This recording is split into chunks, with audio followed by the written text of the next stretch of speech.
दिल्ली की हवा हुई और ज्यादा जहरीली। दिल्ली एनसीआर में खतरनाक स्तर पर पहुंचा प्रदूषण।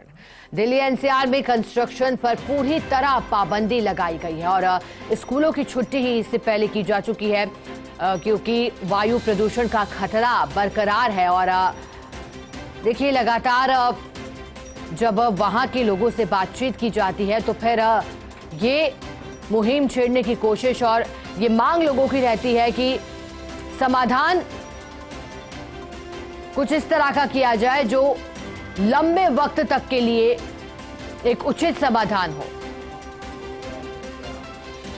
हालांकि कई तरह के दावे किए जाते हैं कि आखिरकार दिल्ली की हवा क्यों जहरीली हुई है। आसपास सटे जो बॉर्डर हैं, जानकारी मिलती है कि पराली जलाने की वजह से भी कुछ हवा में प्रदूषण का स्तर बढ़ जाता है। लेकिन तमाम दावों के बीच कोशिश यही है कि कौन कौन से उच्च स्तर पर प्रयास किए जा सकते हैं।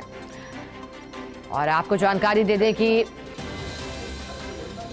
इसी कड़ी में अलग अलग प्रयोग अब तक किए गए हैं, फॉर्मूले लाए गए हैं। आपको याद होगा, दिल्ली में शुरुआती दौर में जब अरविंद केजरीवाल की सरकार बनी थी तो फिर उन्होंने एक प्रयास किया था जहरीली हवा को कम करने के लिए ऑड इवन फॉर्मूला, यानी कि सप्ताह के वार निर्धारित किए गए थे। इन वारों में ऑड अंकों की गाड़ियां चलेंगी और उसी तरह से कुछ वार ऐसे भी थे जब इवन अंकों की गाड़ियां चलेंगी।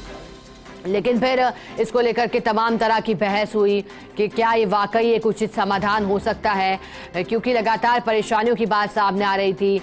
क्योंकि जो लोग रोज अप डाउन करते हैं, दफ्तर जाते हैं, उनके लिए समस्या पैदा हो रही थी। तो फिर इसको लेकर के भी प्रश्न चिन्ह खड़े हो गए। लेकिन फिर कौन से वो समाधान हो सकते हैं जिससे AQI का स्तर जो लगातार बढ़ रहा है, 450 तक जा पहुंचा है, उसको किस तरह से नियंत्रित किया जा सकता है।